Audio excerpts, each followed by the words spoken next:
What will we worry about this year? And what kind of shots will we be told to take? Remember the swine flu scare of 1976? That was the year the U.S. government told us all that swine flu could turn out to be a killer that could spread across the nation.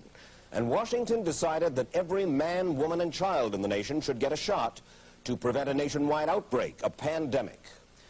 Well, 46 million of us obediently took the shot. And now 4,000 Americans are claiming damages from Uncle Sam amounting to $3.5 billion because of what happened when they took that shot. By far the greatest number of the claims, 2/3 of them, are for neurological damage or even death, allegedly triggered by the flu shot. We pick up the story back in 1976 when the threat posed by the swine flu virus seemed very real indeed. The U.S. government's publicity machine was cranked into action to urge all America to protect itself against the swine flu menace. So roll up your sleeve. Protect yourself. One of those who did roll up her sleeve was Judy Roberts. She was perfectly healthy, an active woman, when in November of 1976, she took her shot. 2 weeks later, she says, she began to feel a numbness starting up her legs. I joked about it at that time. I said, I'll be numb to the knees by Friday if this keeps up. By the following week, I was totally paralyzed. So completely paralyzed, in fact, that they had to operate on her to enable her to breathe. And for 6 months, Judy Roberts was a quadriplegic. The diagnosis? A neurological disorder called Guillain-Barré syndrome, GBS for short. These neurological diseases are little understood. They affect people in different ways. As you can see in these home movies taken by a friend, Judy Roberts' paralysis confined her mostly to a wheelchair for over a year. But this disease can even kill. Indeed, there are 300 claims now pending from the families of GBS victims who died, allegedly as a result of the swine flu shot. Going to be a major epidemic. And the only way to prevent a major epidemic of a really deadly variety of flu was for everybody to be immunized. Where did this so-called deadly variety of flu, where did it first hit back in 1976? It began right here at Fort Dix in New Jersey in January of that year when a number of recruits began to complain of respiratory ailments, something like the common cold.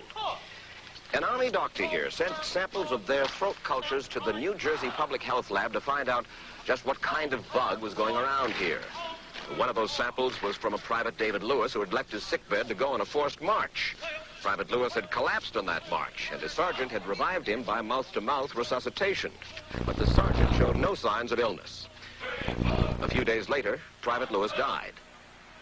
If this disease is so potentially fatal that it's going to kill a young, healthy man, a middle-aged school teacher doesn't have prayer. The New Jersey lab identified most of those soldiers' throat cultures as the normal kind of flu virus going around that year, but they could not make out what kind of virus was in the culture from the dead soldier and from 4 others who were sick. So they sent those cultures to the Federal Center for Disease Control in Atlanta, Georgia for further study. A few days later, they got the verdict, swine flu. But that much publicized outbreak of swine flu at Fort Dix involved only Private Lewis, who died, and those 4 other soldiers who recovered completely without the swine flu shot. If I had known at that time that the boy had been in a sick bed, got up, went out on a forced march, and then collapsed and died, I would never have taken the shot. The rationale for our recommendation was not on the basis of the death of a single individual, but it was on the basis that when we do see a change in the characteristics of the influenza virus, it is a massive public health problem in this country. Dr. David Senser, then head of the CDC, the Center for Disease Control in Atlanta, is now in private industry. He devised the swine flu program, and he pushed it. You began to give flu shots to the American people in October of '76. October 1st. By that time, how many cases of swine flu around the world had been reported? There had been several reported, but none confirmed. There had been cases in Australia that were reported by the press, by the news media. There were cases in... None confirmed. Did you ever uncover any other outbreaks of swine flu anywhere in the world? No. Now, nearly everyone was to receive the shot in a public health facility where a doctor might not be present. Therefore, it was up to the CDC to come up with some kind of official consent form. giving the public all the information it needed about the swine flu shot. This form stated that the swine flu vaccine had been tested. What it didn't say was that after those tests were completed, the scientists developed another vaccine. And that was the one given to most of the 46 million who took the shot. That vaccine was called X53A. Was X53A ever field tested? I can't say. I would have to... It wasn't. I don't know. Well, I would think that you're in charge of the program. I would have to check the records. I haven't looked at this in some time.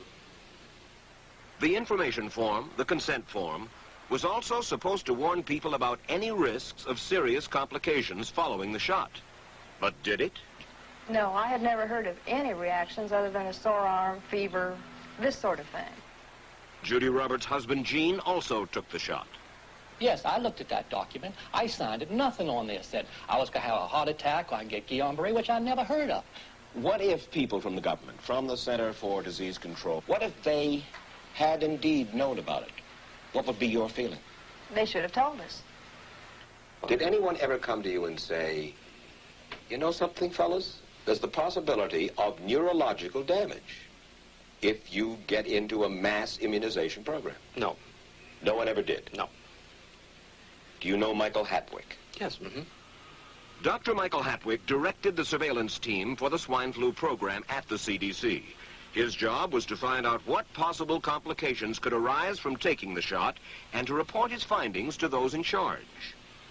Did you know ahead of time, Dr. Hatwick, that there had been case reports of neurological disorders, neurological illness, apparently associated with the injection of influenza vaccine? Absolutely. You did? Yes. How'd you know that? By review of the literature. So you told your superiors, the men in charge of the swine flu immunization program, about the possibility of neurological disorders? Absolutely. What would you say if I told you that your superiors say that you never told them about the possibility of neurological complications? That's nonsense.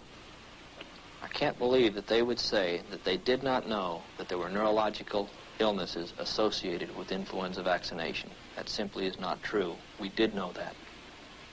I've said that Dr. Hatwick had never told me of his feelings on this subject. And he's lying.